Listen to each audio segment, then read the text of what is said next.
Hello everyone, welcome to Sports Taza. With me today, I have a very special cricketer. Ryan Campbell is an ex-Australian wicketkeeper batter who debuted in 2001. He retired or played his last game from 2006 for Australia, then went on to play in the 2016 T20 World Cup in India for Hong Kong, and now, since the last 4.5, 5 years, is the current coach of the Netherlands men's cricket team. Hi Ryan, thank you for doing this. Welcome to the show. Oh, thanks for having me. It's wonderful to be chatting. Perfect. Pleasure's all ours and all our viewers. So, Ryan, you've had a very extensive career, been a part of three cricket boards. But first of all, congratulations. Your local team, Perth Scorchers, Western Australia, has won the BBL 11. How happy are you about that? Oh, I'm extremely happy. I'm a very proud West Australian and Perth boy, and watching the Scorchers go about their business over what 10 or 11 years now. Look, they're just a fantastic franchise. The way they go about it, no moaning, no groaning. They just get the job done, and everyone I know, this big bash, every team has suffered, but particularly the Scorchers. They only played one game at home, their first game, played at home, and then they've been on the road ever since. So, look, that's a tough schedule. I think we even forget that they weren't even supposed to play a game, and suddenly they got a phone call, and 4 hours later they were playing a game up there on the Gold Coast. So, look, they're in trouble today at 4 for 30, but there's such a belief in the squad. I think that they always believe that someone will step up at the right time, and they did that. They set that score. Once they scored 170, I felt very confident with their bowling attack. They're always going to do the job, and they did it really, really well. So great stuff to Adam Voges and all those involved. Especially, I think I'd like to just mention quickly a guy called Cade Harvey, who I played most of my career with. He's the high performance manager there, and mate, he's behind the scenes. He does a great job. He pieces together, the Scorchers outfit, as well as obviously the WA cricket team. So he's done a great job, and hats off to guys like that. Perfect. I'm sure all your Western Australian teammates, fellow countrymen, everyone's enjoying a good beer today. So, I'm congratulations. sure they are. Yeah. And Ashton Turner playing an absolute captain innings along with Laurie Evans, getting the score to 170. And as you said, the bowling lineup is very dangerous. The fast bowling lineup. I feel Perth Scorchers, they topped the table, won their semi-final one straight away, moved to the final, and a very well-deserved win. So congratulations on that. Thank you. Yeah, like I say, they only played one game in 11 days, which in a franchise sort of situation that can do you damage. Basically, you're sort of sitting on the sidelines, not knowing what to do. But look, that partnership, as you spoke about, they just, you could see that they still believed. The way they went about it, it wasn't like going into their shells. And to be honest, the top order kind of fell away. They probably went too hard too early, but I just thought that was a fantastic performance. And Laurie Evans again is a guy that not many people in WA would have known about until he came. And I think that's one of the keys to the Scorchers. When you look at their overseas recruits over the years, yes, they've had some big names. Jason Roy's probably one of the biggest, but they always just get the right person for the job. It's not about the big names or anything like that. They just know what they need, and they go quietly about their work and make sure they get the right guy.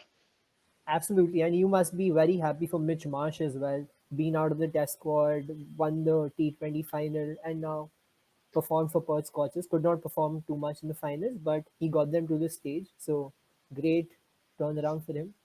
Well, absolutely, mate. He comes from a wonderful family. On very good friends and close. In fact, Sean, I think I was his first roommate when he first came into the team. So it was my job to take him under my belt and under my wing, so to speak, and look after him. So, his father obviously was a WA legend and has been a part of the coaching structure for a long time. So, the family is actually is West Australian cricket royalty. So, Mitch has had a great last 6 to 8 months. We all know he's had a lot of injuries, and that's the sort of guy, unfortunately, he is, because he's a big boy and bowls fast, bats hard, runs hard, fields hard.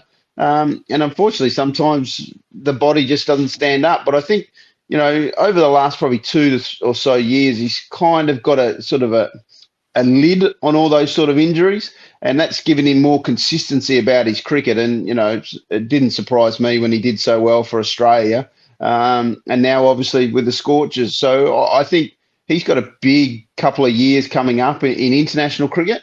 I guess the question's always going to be, could he play Test cricket? Um, Look, I don't think we'll find out too much, to be honest, because I think Cameron Green has taken over that all-rounders role, and he's something very, very special that I think he's going to play for a long, long time. So Mitch, I think, can still play white ball cricket for a long time. And look, if he gets that opportunity at Test cricket, I've no doubt he'd do really, really well. But yeah, it's always good to see good people succeed. That's for sure. Very rightly said. Very happy for him, and I'm sure you must be super proud.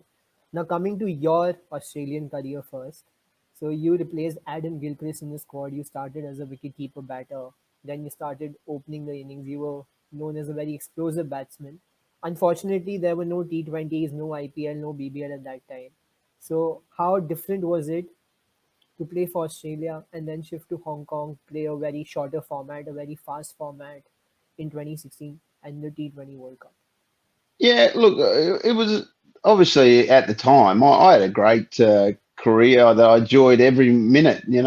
Adam and I were Western Australian teammates, and there was a chance that I'd never play for WA, let alone Australia. But I was lucky enough to force my way in and to open the batting with Michael Hussey for probably my first half of my career. And then as Adam got selected for Australia, WA wanted me to wicket keep more and more, and I guess I then became his understudy to the Australian job. So, look, it was a fantastic time to play cricket. It was, when you look back at it, the Australian cricket team, I think that was the era where they won 16 tests in a row, and they dominated world cricket. But what you probably didn't see is that the level under that, the Sheffield Shield, was the toughest competition in the world. And when you have guys in my team like Justin Langer, Damien Martin, Simon Kadich, Adam Gilchrist, Michael Hussey, as you speak, they would come back to WA and play a Shield game and say, "This is harder than Test cricket. This competition is so tough." But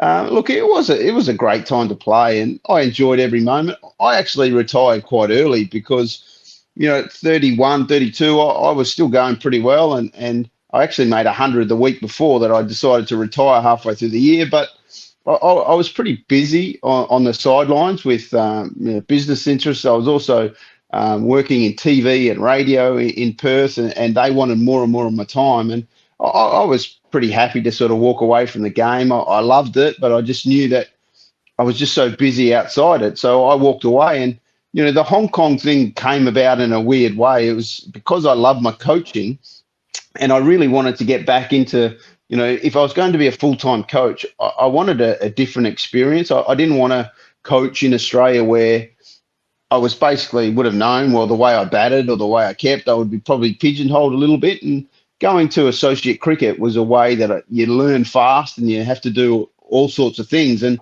I was there at the Kowloon Cricket Club and then involved in the Hong Kong team as a coach. And then, suddenly we had some injuries. We also had, it's well documented, we had some players be found out that they had been involved in match fixing or had been approached and not, done it, declared it. And, so they were rubbed out. And, our coach at the time, Charlie Burke, was desperate and said, we need an experienced head at the top. And I still, as part of my job with Kowloon, I still played, and I was, still doing quite well in all the leagues and stuff. So I really didn't want to play for Hong Kong at the World Cup. I felt I was too old, and I didn't Basically, want to cast a dispersion over Hong Kong cricket. That, oh, look, it's just another old expat wanting to play an associate country, and I didn't really want to be that person. And so it took a lot to talk me into playing. And look, at the end of the day, I ended up opening the batting. I think I opened the bowling in a couple of games too. So look, I would have loved to have been 10 years younger, but Look, it was an experience I'll enjoy, and one day I'll tell my kids that I was at a World Cup and played okay. But yeah, it was a weird experience. So this was your experience, personal experience, but when it comes to infrastructure, the payment structure, the administration, how tough is it for associate nations? Yeah, mate, like many people that were brought up in a full member nation, you don't really think about associate cricket. You don't understand it, you don't see it, and you don't really even bother about the fundamentals of what goes on. And when I went to Hong Kong, I saw very quickly that you had to do a lot. And as one coach, you can't just be, oh yeah, well I'm just the coach of this, or I don't help out there. And you become very aware that you have to wear many hats, and that the administrators are generally volunteers who are just trying to do the same thing and help out, which can cause some issues as well because they love the game and they want to give their heart and soul, but probably sometimes don't have the expertise that you need. But yeah, mate, it's difficult. But again, I think if you get the right people in the right spots, you can then work out what you need and what the team needs. And again, it's always going to be a struggle. You're always going to have financial struggles, which is why this Super League was so important to the Netherlands, so we could get sponsors and we could have games at home and things like that. Sell the TV rights, which has never been done before. Show cricket on TV that had never been done before in the Netherlands. So that's all part and parcel of it. But yeah, look, without getting too political, I think the big countries have sometimes forget about the rest. And, that unfortunately is going to be to the detriment of the game because the strong will only get stronger. And unfortunately, what we've seen over the past 3 years or 4 years, at least that I've been involved, is that the gap had been narrowing from the top 10 to the next 17, 18 teams. And that gap has been closing. But again, it's going to come down to finances, and the rich will get richer, and then they're going to, turn their back on the Super League. Obviously, they think the T20 is a way to go about it, and the T20, there's a lots more good teams going about, and we're extending World Cups, which is great. But yeah, I'd love for the big, not the big associates, because that's a bit harsh. Because obviously, I want all associates to play the game, but I think if you end up being in that 13 to 18 bracket, so to speak, you do need more funds because you need to play. You're almost there playing against the top 12 all the time, which means you do need funding. You need to play more games. You need to be ready to play up against, the main teams. I'm in the Super League and I've got 5 contracted players here. The rest are part-timers. They go to university. They go to work. They might not be able to train because they're busy at home working. We go on tours, for instance, and I've got 3 guys who have to make sure that our training schedule is very clear, so then they can work in their rooms after trainings and stuff. So yeah, it does make it tough, but again, that's also part of the passion that you see in associate cricket. Absolutely, you touched some very important points as well, such that in Netherlands, cricket was telecasted live for the first time. That's a huge achievement. And coming to the World Cup Super League, I'm just going to tell all my viewers that the ICC has decided to scrap it after 2023. So in this, the top 10 ranked teams, 9 plus 1, India being the host country for the 2023 ODI World Cup, would have automatically qualified, but they plan to scrap it. And as you very rightly said, Ryan, that it's not in the favor of associates. The rich keep getting richer. The top 3 boards, India, Australia, England, keep on getting richer. And cricket is meant to be inclusive as a sport, take everyone along, meant to increase the representation. So, and you said many players are not even contracted. So, do players have some, let's say, insecurity, instability as to what even is going to be our next fixture? Who are we even going to play next? Is that there in the Dutch players? Well, look, at the end of the day, up until 2023, we're okay because our fixtures have been mapped out for us because the Super League will continue until then. But I think right now, when they made that announcement that the Super League was getting scrapped after 2023, no one told us. Literally, no, we found out in the press. So I think every associate team now, what happens? We have no idea. What goes on next. The World Cricket League has been a really exciting competition. But do we just go back into that? I guess we will.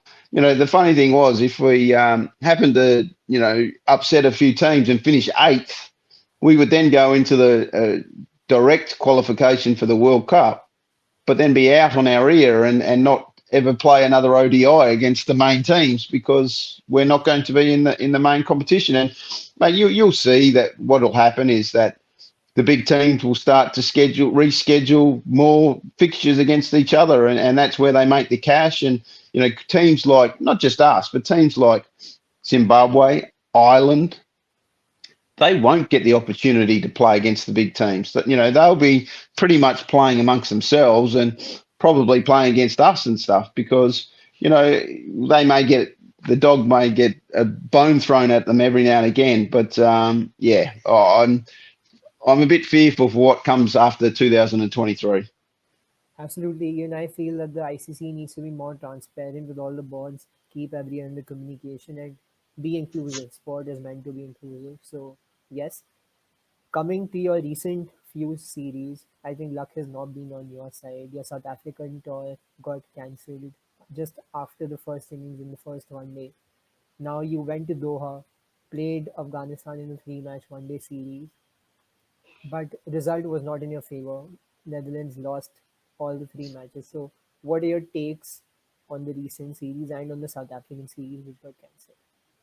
Yeah, look, we obviously we had a really disappointing World Cup, and that was, I think, due to a number of reasons. Our better players didn't play well, but also, we hadn't played a T20 game since 2019 with that group, and it was, it was a bit unrealistic to think that we were just going to walk into a World Cup and be all okay. And even our preparation for the time we were staying there, we were supposed to have a number of games scheduled, and all of a sudden they got thrown out the door as well.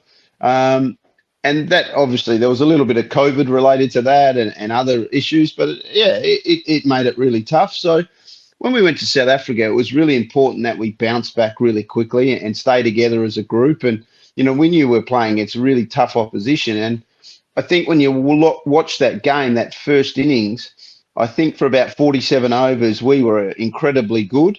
We had them at around 230 or 213 or something like that. And then, one of their guys batted exceptionally well to the end and, got them to 270. I think our last three overs went for 50 or something like that, which, obviously was a great learning curve for our bowlers because generally our fast bowlers are our strength. But, we were obviously disappointed with that. And again, we started pretty well. I think we were none for 20 or something in the reply. So could we have won that game? You never know because I think it was a beautiful batting wicket.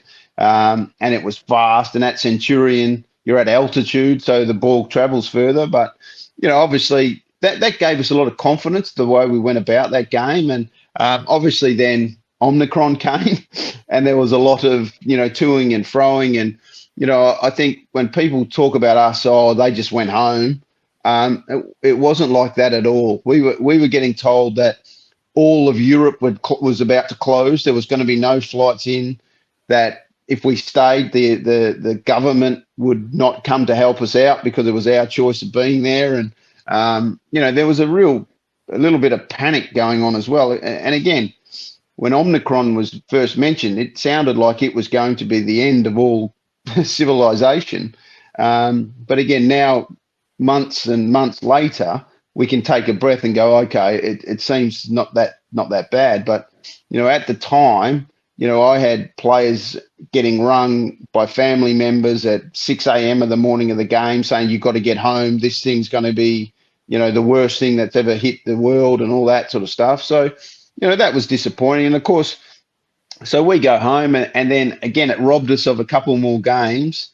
And then, preparing ourselves for Afghanistan, the Netherlands was in total lockdown. There was COVID had literally gone through the roof. A number of our squad players got COVID and were positive, so they couldn't train. And the rest of us were trying to stay away from each other so we wouldn't get COVID either. And yeah, look, again, I'm not trying to make excuses because, the facts are we went there with a young squad. A number of our senior batters were unavailable. And that we always knew that was going to be tough. And I think, when we're chasing 3 times in a row against two of the best spinners in the world on a wicket that's going to turn and it was keeping low and they got the ball to reverse literally after 20 overs, which was pretty hard to face as well. Yeah, look, those results are frustrating because I think we almost got there and we were competitive in every game. But in saying that, we should have won at least one of those games, and that's the disappointing part. And also, I think we were shown up one in our fielding, and that's something that we take pride on. But the younger players didn't get to the level that we require on the fielding side of things, and then again they were found out. A lack of match practice, playing against the best fast bowlers and the best spinners in the world on wickets that are turning and spitting and batting under lights. And yeah, that was pretty tough for them. And I think it also shows that our system here, our top class system, is not really producing good young batters. And the ones we have, we're working very hard with and trying to get them up to a standard. But you got to remember also the Netherlands, we don't have a first class system. So if you're in India or England or Australia, you play club cricket, but then you play state cricket, and that state cricket hardens you up and gets you ready. And then if you're good enough, you get picked internationally. Well, mate, we've got guys that literally get picked out of club cricket and then they get picked for international cricket, and we're trying to teach them on the international stage against some of the best players in the world. So that does make it tough. So, look, end of the day, was disappointing after the 3 games, but we learnt a lot and we'll regroup and we'll assemble again and we'll head to New Zealand for what will be a really exciting tour. Absolutely. Some positives also out of the tour. I would say that obviously playing against Rashid, playing against Mujib, as you said, the best two spinners is never easy. But Scott Edwards, 3 consecutive 50s, man of the series. I think where Netherlands lost out on was they could not score past 200. As you said, the batters need to show more time, spend more time in the middle overs, because I feel the middle order was one phase where your team did not do well. But it was a great exposure, as you rightly said. You took a young squad out there, and Tender started retiring. Vandermeer not a part of the tours. The two iconic Dutch players. So yes, a young team, a building phase, and as you've rightly said, a good time for the young team. Coming to another question, you rightly said that domestic setup is not like you mentioned in Australia. You have Sheffield, in India. You have the Ranji Trophy. What is the domestic players pipeline in Netherlands? So, what is the future of Netherlands cricket? Let's say 5 years down the line. Well, look, we obviously have our local domestic competition, and that there's the top classer, the hoof classer is the second division, and then it goes down and down and down. But the the interesting thing is it's some of our players play in the hoof classer because that's the team they've always played with, and they're not up in the best standard. And that obviously makes it tough as a national guy, and as a national coach, I don't want them to leave their club because I think loyalty is really important to a team and to a club. But again, it is tough when some of your best players aren't even playing in the toppest competition. Throw into that we don't have, every club isn't a turf wicket. So we have half our clubs basically have mats still. So that's again learning and playing on a football field. There's all sorts of things that make it really really tough. But again, we continue to try and find players that we think have the fundamentals that can go on to international cricket. We try and get them into our system as early as we can and identify those guys and work really closely with them. And again, with COVID, it's also been tough, getting our A team program playing as much as we want. I think we're also forgetting that we didn't play a game of cricket for 20 months throughout COVID. Um, and that was a period when all our youngsters needed to be playing to prepare themselves for the Super League. And, we didn't play a game. And unfortunately, we lost, a year and a half out of our best senior players. And we didn't get a year and a half of cricket into our best young players. So, that's again a tough one to try and work out what we do and how can we do it better. Um, and again, if we had a endless bucket load of cash, of course we would just be, grabbing our best players and playing as much as we can every day of the week almost. But yeah, there's obviously some issues there that we're trying to work through, but again, that's part of the Dutch setup. It's always been there, so we have to find a way and try and make our juniors as strong as we can and get them playing. And I don't have all the answers. So obviously, I try and give as many as I can to our board and our high performance section where we're trying to get more coaches, more players involved. But again, it's tough. It's extremely tough, but it's really important that we do well in these Super League fixtures so we can maybe make a bit of extra money that we can then pump into our programs and get our players up to a better standard. Absolutely. Also, as a coach, I want to ask you one more question. There's a little bit of controversy after the third one day in which Vivian Kingma, one of your bowlers, was accused of ball tampering and he accepted that. So, as a coach, once such an allegation is raised, the player accepts it. What is your talk to all the players or to even to Kingma?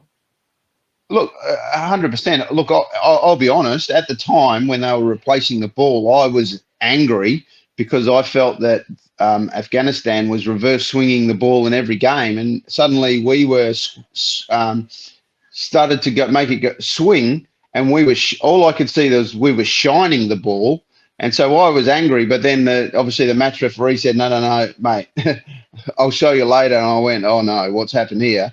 And obviously, I don't condone that sort of stuff, and we as a team don't condone that sort of stuff. And I think Viv got caught up in the moment trying to, he thought he was polishing the ball, but he obviously tried to scratch a little bit of it, and you can't do that. And again, that's a bit of the amateur part of Dutch cricket coming out, where he plays in a top class of game, and not that he does it in that either, but no one's there, no one's at the ground, and obviously when you play internationally now, you got 14 cameras zoomed in on you. So look, he's very apologetic, and I know that he'll never do it again. And again, as a team, we pride ourselves on the spirit of the game and how we play the game. And look, there was no one more disappointed than Vivian Kingma after the match. He's been handed his penalty by the ICC, and he's going to take that. But again, hopefully it teaches everyone in our squad that it's just not acceptable. You have to be a professional in everything we do, and that comes from rocking up at the airport on time, to be dressing well, to going out onto the park representing this great country of ours. So yeah, disappointing, but we all live and learn. Good to hear about having such a tight spirit of the game. Another thing that has just happened today, a few hours back, related to spirit of the game, is Brendan Taylor's 3.5 year ban for his anti-corruption and anti-doping. So I want to know your opinion. I know there are laws, you have the entire code, but is it morally justified for Brendan Taylor? Look, I obviously I'm disappointed, like every cricket fan in the world, because I think the corruption in this game has been there for a long time, and I think it's going to be always there for a long time. Um, but a senior player like Brendan, who's just a wonderful bloke, he should have known better.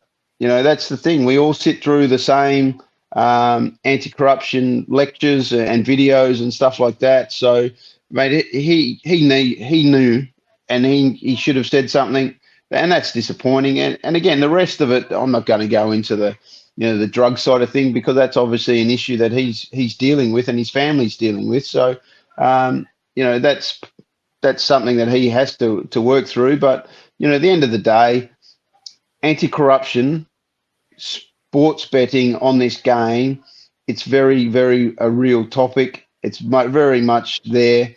you know, again, I believe that the Dutch players would never do it. And again, I'm saying that out loud, but you know, my players don't get paid very well, and suddenly someone comes up to them and offers them 50,000 US to step over the mark or do this, that, and the other. Well, I don't know what they could do. You know, when you look at all the associates in the world who don't get paid, I don't know what's going to happen. And then, you know, you look at history shows that the main guys that get paid a lot of money still have done it. So, um, look, it's a worry for our game. I think we're all cricket lovers in the end of the day, and we want the game to be seen in the right way. And you know, the last thing I want is my 6.5-year-old asking me about what's this match fixing all about, Daddy. Everyone keeps talking about it, and that's the one thing we don't want. So, you know, the anti-corruption guys do a good job, and hopefully they continue to get people that step out of line. Absolutely, because two Zimbabwe legends, Brendan Taylor, Heath Street, both being accused on anti-corruption. So it never sets the right precedent for the Zimbabwean fans. They're both legends in the country, and not just their country, across players of their generations, very well respected. And good to hear your opinion on the same and how you encourage your players. Thank you, Ryan. Thank you so much for taking our time to talk to us. Hope you enjoyed it as well. And No worries, mate. Absolute pleasure. Thanks for inviting me. thank you. Thank you so much for doing this. No worries, buddy.